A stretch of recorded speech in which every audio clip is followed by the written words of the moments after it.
Subscribe and download over 1 million code snippet including this tutorial from codegive.com, link in the description below. Certainly.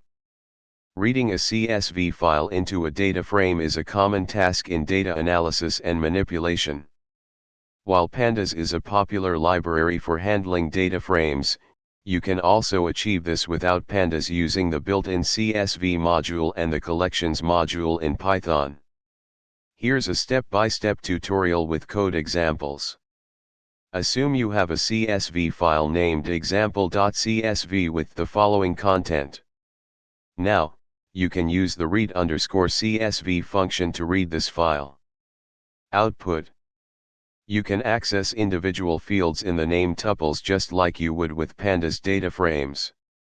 In this tutorial, you learned how to read a CSV file into a name tuple without using pandas. While pandas is a powerful tool, this approach provides a lightweight alternative for simple CSV reading tasks. ChatGPT.